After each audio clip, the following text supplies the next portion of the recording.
Welcome to the Solution Nation podcast. My name is Sean Snowday, and I'm the president of Solution Nation. Solution Nation is dedicated to providing a platform for investors to learn about Israel's most dynamic public and private companies. We interview lead venture capitalists, Wall Street analysts, investment bankers, and managers of incubators and accelerators. Today's guest is Gilad Carni, the CEO and founder of the UAE Israel Innovation Office, and Noah Gosfreund, who is Vice President of Business Development at Unipass Payment Technologies. Today's topic is the Israel-UAE economic ecosystem, and some of the things we'll learn are the primary reasons that the UAE decided to normalize relations with Israel, and to what extent may warmer relations with the UAE help Israeli companies serve Muslim countries such as Indonesia and Malaysia. Please remember that all content provided on the Solution Nation podcast and website is for educational purposes only. Nothing shall be construed as investment advice. Investment decisions shall not be made based on information, written, verbal, or otherwise, posted or spoken on Solution Nation. Conduct your own research or consult with your own investment advisors before making investment decisions. So here's my good friend, the host of the show, and the CEO of Solution Nation, David Wanatik. Thank you for joining us. This is David Wanatik from Solution Nation. Today's podcast is going to focus on the Israeli United Arab Emirates economic ecosystem. This will be a fascinating podcast, I'm sure. So very fortunate we have two excellent speakers today. Briefly introduce them. We have Gilad Carni, who is the CEO and founder of the United Arab Emirates Israel Innovation Office. He also is the founder and chairman of GC Marketing Services, which is a New York City-based nationwide promotional and event staffing company. Also speaking to us is Noah Gosfreund, who is vice president of business development at Unipass Payment Technologies. And Noah is also the co-founder of the United Arab Emirates Israel Tech Zone, which is first of its kind organization. It's an exclusive and primary platform and community that bridges technological, entrepreneurial, business, venture capital, and government collaborations between the UAE and Israel. So Gilad, perhaps we'll start with you. Maybe you can just tell us a little bit more about the work that you're doing at the UAE Israel Innovation Office. Sure. So, hi, everybody. My name is Gilad Carni. I'm actually based in Tel Aviv in Israel, but I go back and forth a lot to the UAE. I am the founder and the CEO of the UAE Israel Innovation Office, which is an office that I founded and opened about almost 2 years ago to the date. So we're coming up to the 2-year celebration of the Abrams Accord. As you might know, I have a foreign passport, and I was very lucky to have traveled that part of the world way before the Abrams Accord were signed. I was always in the Gulf area. I've always had business networking there and meetings there for different aspects, both business and others. You know, I traveled there quite a bit and had good connections there. I must tell you that me, like every other Israeli or every other person in the world, we're not knowledgeable about this, the Abrams Accord. Maybe Noah can say differently, but I was not, and it took me by surprise. And the minute it happened, I knew it was a game changer. I knew the world as we know it is going to change. And I founded the UAE Israel Innovation Office with basically two main goals. And the first aspect, or the first goal, is to be kind of ambassadors of goodwill between the two countries, and both on a PR, marketing, and kind of what we call in Israel asbara, which is explaining and helping out and assisting the two peoples, the Israelis and the UAE. I tend to be interviewed a lot about the relationships between the two countries. I go on panels, I put together panels, I travel there all the time. And I think of myself, as I'm sure Noah does, of kind of an ambassador of goodwill. I spend a good time of my time doing so. Most of it is unpaid, but I think it's kind of what we as business people, and specifically people that are very, very rooted in the Israeli ecosystem and in both markets, and it's our obligation to give back. And I think we're doing a lot, and it needs to come from the business community. Whereas you see that Israel has peace with other nations, such as our neighbors, Jordan and Egypt, which, the people have not really supported it. There's no real relations. I think this is different. And this is the first aspect of my job. And the second aspect of my job is actually to facilitate trade between the UAE and Israel. And I think when I say facilitate trade, we most of the listeners can probably guess that it's mainly a one-way street, and basically selling Israeli know-how, technology, R&D, products to the UAE, but not only to the UAE, but the entire Gulf region. And I'd be happy to go into details, but I'm not going to take too much of the time introducing myself. Great. Noah, maybe you can tell us a little bit about the work you do. Yeah, sure. So first of all, I agree with everything Gilad just mentioned. I'm the co-founder of the UAE Tech Zone. It's a community that we launched the day Trump announced the normalizations.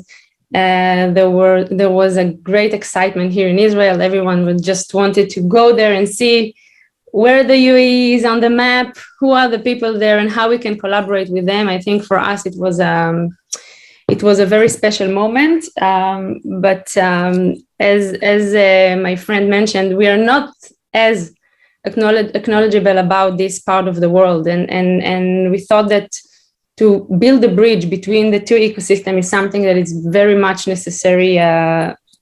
Also now, but especially back then when no one knew nothing. I'm coming from a special angle to this kind of a peace agreement or normalization, if you want. When the Abraham Accord signed, I was managing acceleration program called the Hybrid, in which we empowered Arab-led startups in Israel. So the angle of bridging cultures through tech is something that I'm very much familiar with. It's not that easy here in Israel. So we thought, why not to take the challenge between two countries? So this is what we did. I have two amazing co-founders. One is Basil Faraj, who is an Israeli entrepreneur, Arab entrepreneur. And the second co-founder is Guy Katovich, who's also very involved in the Israeli ecosystem. And we thought, okay, so obviously this peace agreement will be much more about the people. We felt immediately that it will be warmer than any other agreement that we have at the moment with any other country in the Middle East. And we are coming from tech collaboration, ecosystem partnership, and everything in between. And we knew that we can do that. So we launched the community. A lot of in Facebook, it was back then, a lot of Israelis joined the same day, and the day after it was about hundreds of people. No one from the Emirates came. And this is what pushed us really to go virtually, because it was the peak of the COVID, to go and meet people from the ecosystem of the UAE, and to really understand that if we want to really build the bridge between the two ecosystems, it's not about community on Facebook or in any other social media. It can be a supportive element, but we really need to build something with logic, with vision, and to really understand how we can bring the people together, because obviously there are some gaps we need to close before we do business. So Startup Nation Central joined us immediately.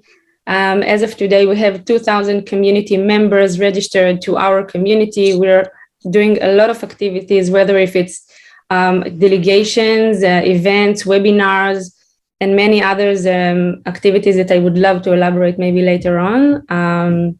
But yeah, thank you. Great. Thank you very much. So let me just bring up a couple issues and then you can talk about them. So my understanding is the UAE consists of 7 emirates.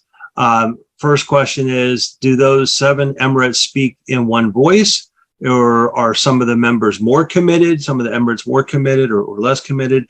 And then secondly, the role of Saudi Arabia. So my understanding is that the UAE probably consulted with Saudi Arabia before entering into the Abraham Accords. Maybe you can talk about if the agreement with the UAE could be a bridge to some kind of similar agreement with Saudi Arabia as well.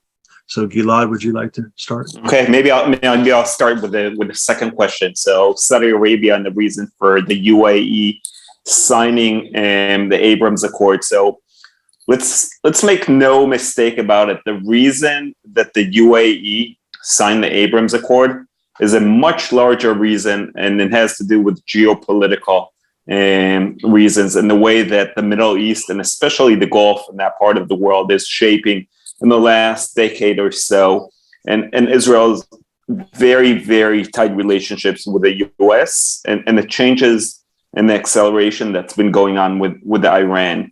Now, I'm a business person. I cannot talk about that much. It's not my forte, but you have to be a fool not to understand the map. And I think the UAE has decided to be on the right side of the map, and they needed strong partners. And the Middle East, like the Middle East, when you're strong, people will respect you. And I think this is a way to get closer to the US, to make allies against the, what's called the axis of evil. And then let's make no mistake about it. This is the main reason that this agreement was signed. And you were asking me behind the scene, was Saudi Arabia involved in it? I do not know. I do not know that they were.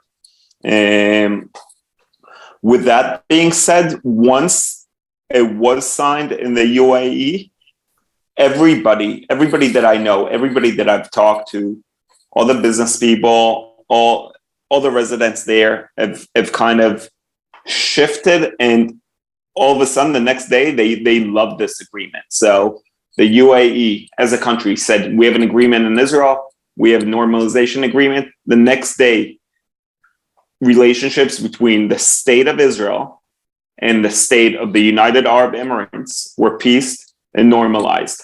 And an Israeli the next day landed in the UAE and would be accepted that with open arms. I can tell you that I am much, much closer, and not only me, but Noah can attest to it, or every Israeli that have touched base with an Emirati or even Palestinians that live in the Emirates are much closer to us, unfortunately, than our neighbors that live 20 minutes from here in the West Bank or maybe an hour and a half from here in Gaza.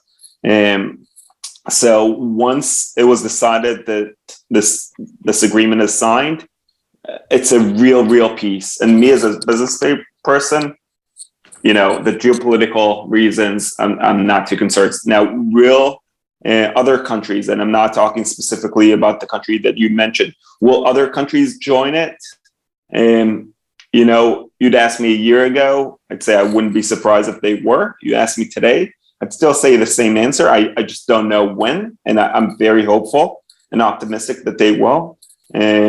We've unfortunately, and excuse me for going a little bit too macro, but I think in the last decade or so, we've seen this world, macro vision going to the extreme, being, in a lot of senses worse than we were when we were younger.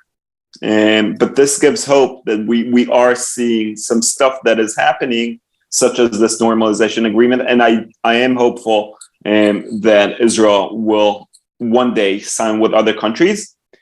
I can tell you that Israelis that I'm close with, wink, wink, have been to other countries in the Gulf region that Israel does not have peace with, and for business reasons. And without cameras and without social media, they're accepted there extremely well. So on the business side of it, we're there. Will it happen? I'm not a prophet. I do not know. Just a follow-up question to you, Gilad. To your knowledge, are there investments coming from countries such as Saudi Arabia, Kuwait, Oman, Qatar, going into the Emirates, into the Israeli ventures? So, is money getting funneled, whether it's private money in these countries or government money in these countries going to the UAE that's participating in some of these ventures? I can tell you that there is business between Israeli entities, and forget about the legal structure of what we call Israeli entities, but at the end of the day, Israeli products, Israeli technologies, that is being deployed in countries that Israel does not have peace with. Okay, great. Noah, would you like to say something? Yeah, sure. I think as for the previous question that you asked, I think I would answer with the same answer. Things will take time within the Emirates and outside of the Emirates. And we see it's a movement. The UAE is kind of a pioneer in the region. So they're doing things for the first time, whether if it's the Accords or any other thing in terms of women promotion and other stuff that they are now trying to be very innovative about. And the other countries are following them. So I guess it's about the Emirates within the UAE. I'm sure there are some people, not just about the Emirates, Emiratis are only 1 million of the population out of 9 million in the Emirates. I'm sure not everyone in the Emirates is happy about these disagreements across the board. So, it's kind of the situation now, education and the people-to-people part, and get to know each other and understanding the difficulties and understanding that that not necessarily if we have a peace agreement or normalization agreement, it means that everyone will be just friends the day after. I think I'm taking a bit different angle from what Gil, because this is my experience. I mean, it's not an instant. It's not from today. Okay, we have peace agreement, so we are friends. We are facing kind of a process, kind of a relationship-driven culture that things takes time. So it's within the Emirates and outside. And I'm sure that I don't know about Saudi if they were involved or not, but I'm sure that if they were not happy with what happening with the Emirates, we would hear about it. So I tend to think of it differently, Noah.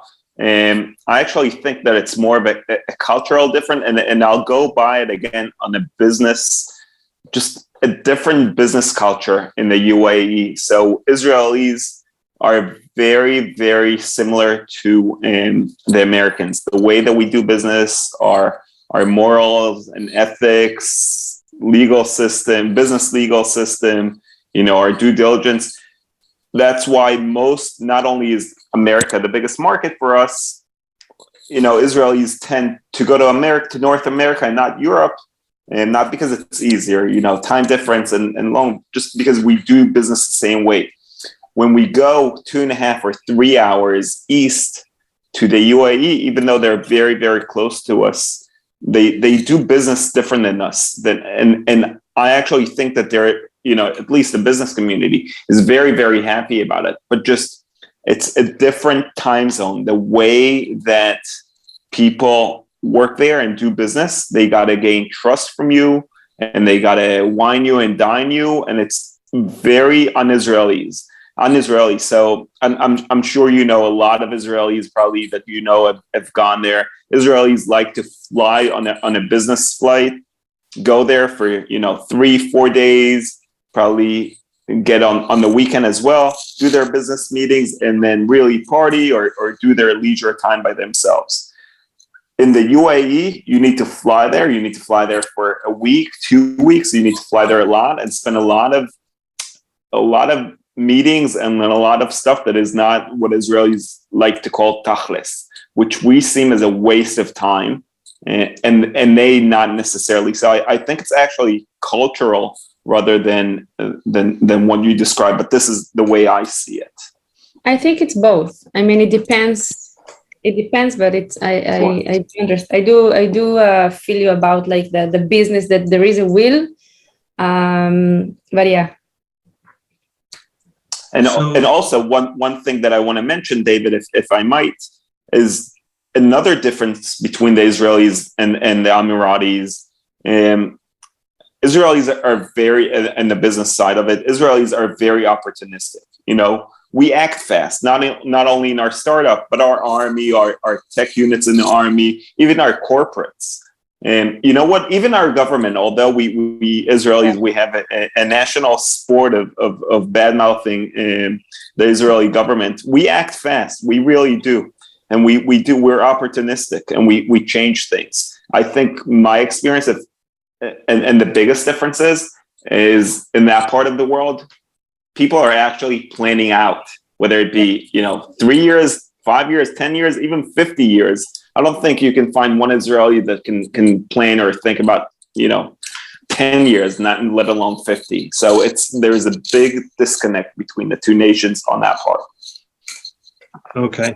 So to what extent can these cultural gaps be bridged by hiring representatives to represent you? So hiring local lawyers or local business facilitators, does that help bridge the cultural gap and speed things up? Or do they still want to see the principles, the Israeli principles in person in the Emirates? You want to go? Sure. So I think, again, a big disconnect between the UAE and Israel. I think everybody in the UAE expects you to open a remote office in the UAE. You have to have a license for this, a license for that, have physical offices, move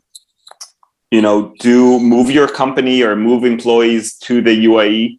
Israelis, although we live in a very, very tough land, nobody wants to leave Israel. The quality of life here is here. I don't know anybody that has picked up his suitcases as kids and moved to the UAE, even though they offer you the skies. They really do. Tax-free, money back on R&D. There's a lot of free zones that you can do it. So I think it's more about relationships and building those relationships than hiring local vendors. I must say that there are vendors in the UAE, mostly of foreign nationals, that it's their business to, and I see Noah agreeing with me. So probably a lot of them are reaching out to her as well. They just reach out and they really try to organize the visas, the work permits, the residence, stuff like that. Israelis are not going to move there at the end of the day. Okay. So Noah, a different question. I believe earlier you mentioned that your program helps Emirati companies locate to Israel, and you help incubate their emerging technologies and so forth. Do you think that is a means to achieve more tranquility with the Palestinians or the Muslim Israelis, in that maybe there's an element of them that would prefer to work for an Arab or Muslim technology company? So as you're bringing more of these Emirati companies, is that a good way to achieve more tranquility with those communities? In terms of the Palestinian community or the Arab Israeli community in Israel, so I think it's a bit of a tricky question and a tricky situation in general for them, because some of them are really happy with what is happening here in the Middle East. I mean, there are no need to work. I don't know. Some of them worked under the radar in order not to be visible here or there and everything. So now things are much more smooth. But for some of them, it's difficult because they feel like the Palestinian aspect will not take under consideration in this kind of normalization. So there is the mixed feeling also here in the community here. But I do feel that with time, and I hear about a lot of tri-national, like Palestinian, Israeli, UAE, and other collaboration that are trying really to merge the Palestinian and the Arab-Israeli layer into this party. And I think that with time, things will happen, especially on the tech and the business side. And we see more and more Arab Israelis that are trying to raise money in the Emirates and trying to, the Arab Israelis, and also from my experience in my previous role, a lot of them are just building products that fits the Arab world and not going to the States and not to Europe. So I'm sure that for a lot of them, and I know that for a lot of them, it's much more easier now. And the bridge has started to be built also for them and by them. Yeah. So Gilad, maybe you can talk to us about which Israeli industries or sectors will benefit most from the Abraham Accords. So, and Israel has been doing business in that part of the world and in the UAE forever. And the way business was done in the past was big Israeli companies that were big enough for enterprises that were able to build subsidiaries in Europe and sell their product, services, or technology via foreign nationals or Israelis with dual citizenships fly out there. So if you were a big Israeli multinational, whether it be cyber, defense, or other industries, you'd be selling all over the world, and you'd be selling in every country, regardless of the fact, as long as it's legal. And some industries need to get permission from the government of Israel. But let's just say it's something that is, just a product, any day product. And so those products for those big multinational Israelis, they were very, very tech. They're being sold everywhere. We are all aware of Israeli and chips and other products that are in your everyday consumer goods. So Israeli products have been used all over the world. And I think what the Abraham Accord is done is give an opportunity for mid-size and small businesses and startups to get there without needing a lot of money. But it's also a trend that has been going on in the last decade or so. It used to cost $500,000 to open a startup. Today, the average cost is $5,000. The barriers of entry are zilch of opening a startup, and the barriers of entry in order to get into these countries are also minimizing. So you can take a $300 air flight there and get there in 3 hours and have some meetings. So I think regarding industry and sectors, it's industry agnostic. Again, it has to fall within the strategy of the client over there. Nobody's going to see a product and say, oh, man, I love it. You did such a good pitch. Maybe it will work. It hasn't been my experience. If they were thinking about your industry and you fall into that, great.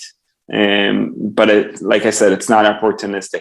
Regarding industries, everything that's been discussed, whether it's water tech, agriculture tech, cybersecurity, insurance tech, fintech, a lot of sensors, a lot of stuff. We've worked with a lot of them.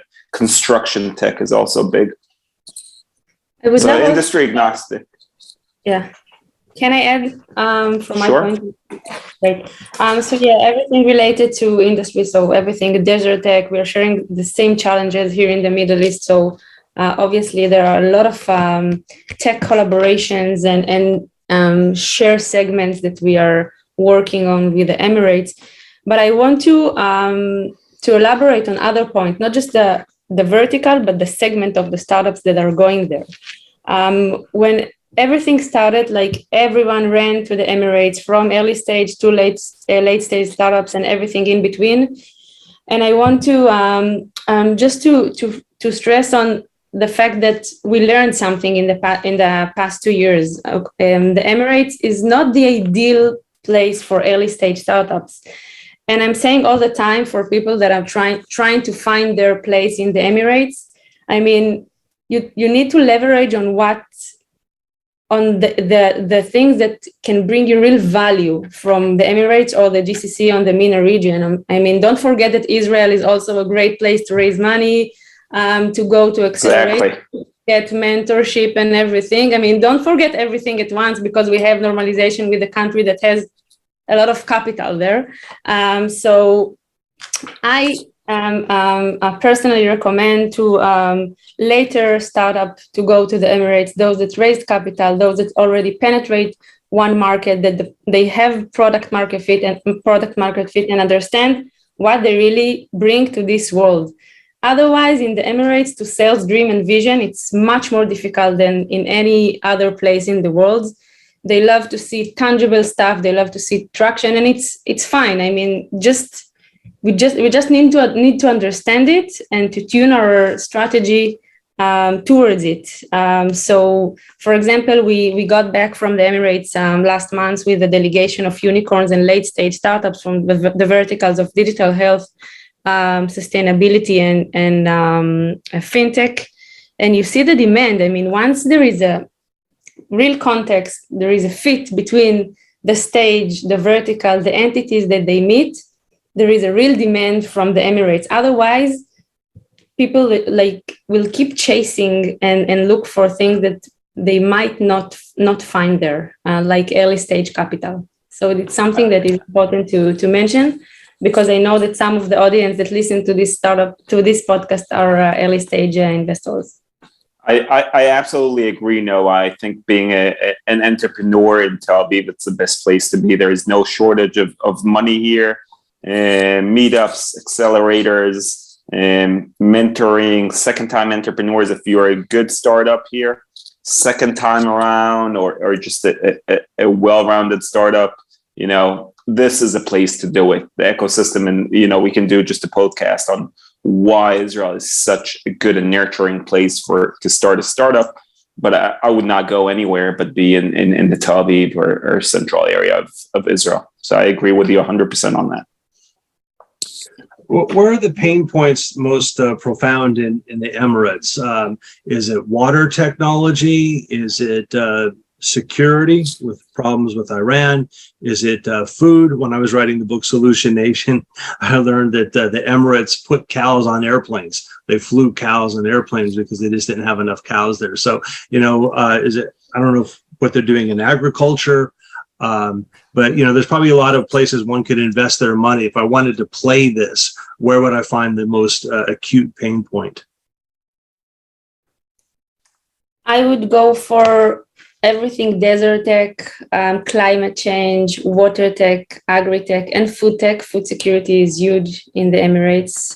They have a plan for 2050, I guess. It's huge there. They have strategy, they have vision, they have plans. They have a lot of money. They want to invest in this area, and we see the demand from the Emirates to food security startups from Israel, but also digital health is also a segment that they are very much doubling down on. We saw it last month when we were there, like everything related to diabetes, cancer, everything. Like they just interested to increase prevention, and just to secure their very small community of Emirates in the Emirates. So they are very on it. I'll just add maybe blockchain and construction tech, and obviously cyber and defense and technologies, of course. Yeah. Do you think the Emiratis would prefer to be less dependent on foreign labor? So would software technology that makes running businesses more efficient, make the government more efficient, would they welcome that? Is it their strategy to be less dependent, or did they just need some population there to run the countries? I think they will increase the population as long as they can. I heard something that Dubai is looking to double the population in the next 10 years. they have a vision to be the business hub of the world, not just of the GCC. So obviously they need a lot of people to do that, to fulfill this vision. Obviously, there are some processes that are being automated with technology lately, but I don't think it will close the gap of population increasing in the next few years there.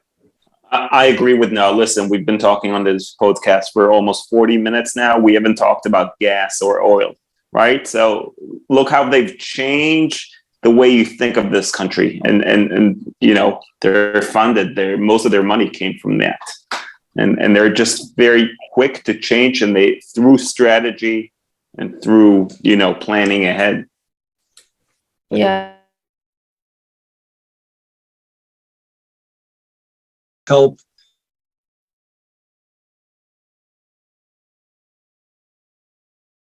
business with Israel. So Muslim countries like Malaysia or Indonesia, are the doors now open to those kinds of countries through the Emirates? So maybe I'll start off there without naming any countries. Israeli companies are smaller countries are able to get to those markets via relationships and distributors that are based in Dubai. So, and I think we've mentioned this at the beginning of our podcast, but the majority of the people there are expats. They're not Emiratis. So you go there, people that you're talking to are from Lebanon, they're from Syria, they're from Saudi Arabia, they're from other countries in that area, and they have connections there and they do business there. So, there are ways to get there. Using Dubai as a hub. Noah, do you have anything to add to that? I just agree. I mean, we see a lot of Israelis. We see even PRs and things about Saudi, like Israeli companies that already did things with Saudi entities. But yeah, I think now with the Emirates, it's much more easier than it was before. You open an entity in the Emirates, you have an Emirati partner. He is the one that will distribute your technology. I think there is a common route. Just now with the Emirates, it's much more easier. Before the Emirates companies did it through Jordan or Egypt, but now they can just do it through the Emirates, where it's much more easier for them to travel there, to be there, to meet the people. Yeah. So, would you recommend that Israeli companies depend on Emiratis or people that are living in the Emirates more for the initial research, the entrepreneurialism, the management skills they have? They are good managers. Dubai is a very well-run city or state. Anything you want to say about that? I can say like they're great with everything they do. They're super professional, super logical, everything related to methodologic. Like they're the best, better than us, obviously, in a lot of aspects. I would just mention that it's not necessarily about the Emirati people and how we can leverage them for our interest, but what is this region brings. I mean, if I'm a startup, for example, that already penetrated one market and I see a fit for my product in the Arab world, for example, so definitely Dubai can be the place where you can start a business. Dubai, by the way, it's not Dubai, the Emirates is not a big market. I would recommend people to look at the Emirates as a launchpad and a gateway to a bigger market.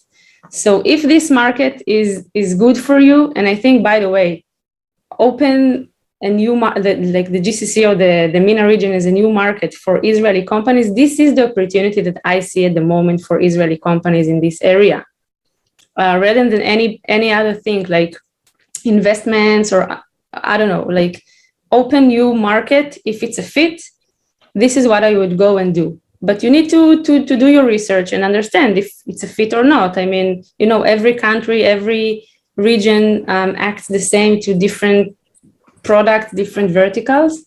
So if it's a fit, I would definitely go there and leverage on the relationship with the Emirates, but not necessarily to hire people. There is another thing that I would recommend, and it's something that now you see people more and more talking about, is leverage on their ability to hire skilled and talent people to and in order to open R&D centers for Israeli companies to open R&D centers in the Emirate, because here there is a shortage of engineers in Israel. We are not as skilled as the Emirates to attract talents from everywhere in the world. So opening an R&D center for Israeli companies in the Emirates, it's a huge opportunity. And I think human capital will be also something that is very interesting for us to collaborate as an ecosystem. Okay. Or maybe you can talk about any cultural challenges and the English-speaking ability of this very senior Emiratis is very, very good. But when you drop down one or two ranks, is it more difficult to communicate with the lower management teams, or any other cultural issues you want to bring up? So maybe I'll take this. Absolutely not. Everybody speaks English there, and perfect. The way of doing business at the UAE is in English. They're very, very knowledgeable people, smart, intelligent people. Obviously, the Emiratis, they're all, educated at the best universities in the world, and they're very, very complicated business people. In a positive way, I say that.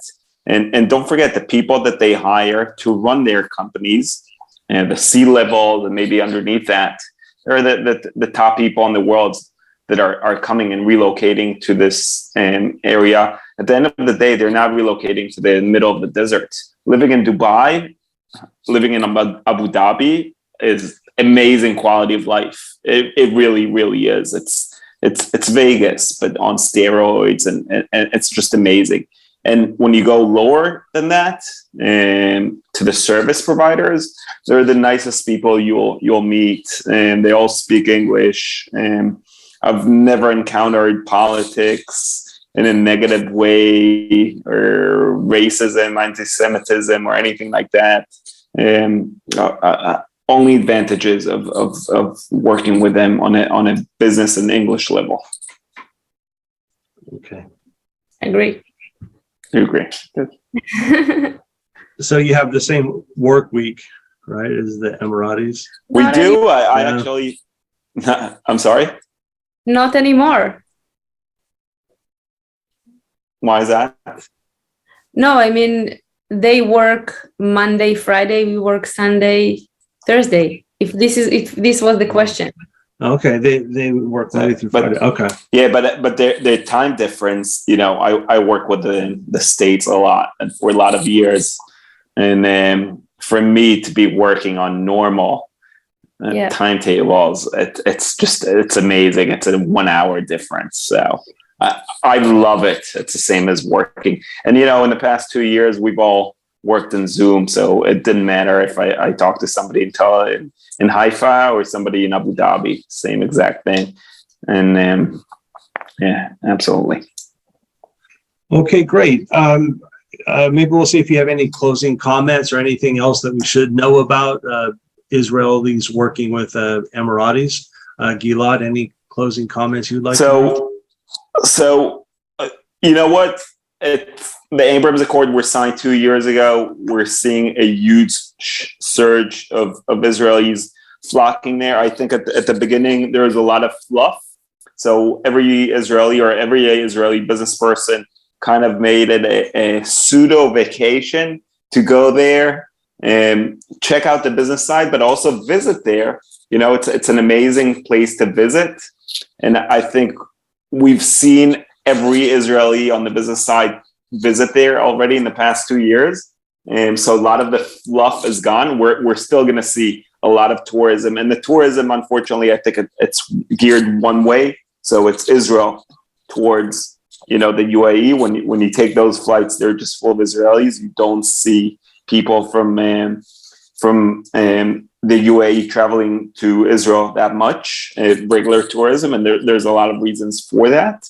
But I think the fact of the matter is that 2 years have passed and most of the fluff is kind of gone or faded away.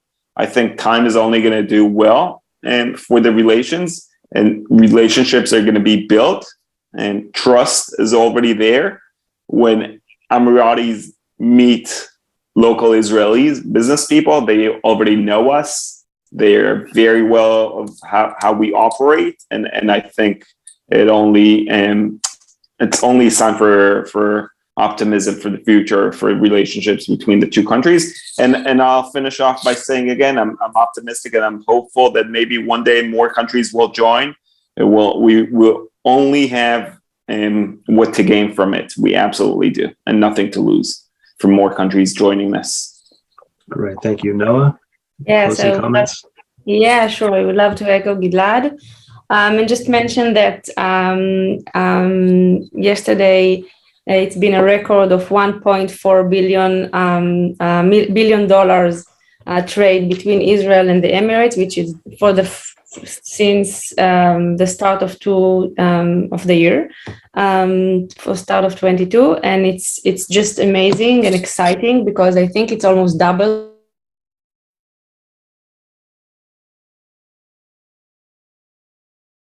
And I think, like as Gilad mentioned, a lot of fluff.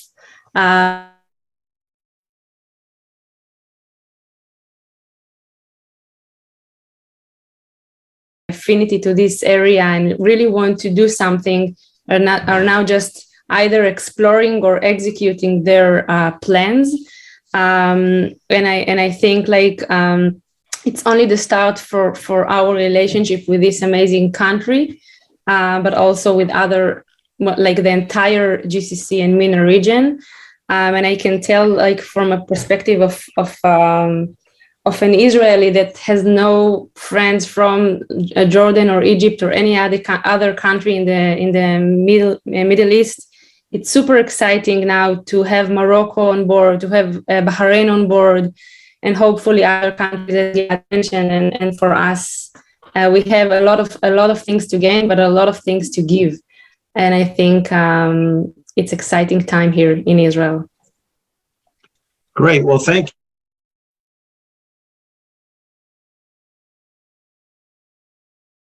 Gilad Carni and Noah Gasfreund for speaking to us and sharing all their experience and insight with us. So we can conclude the session at this point. Thank you. Thank you. Shalom.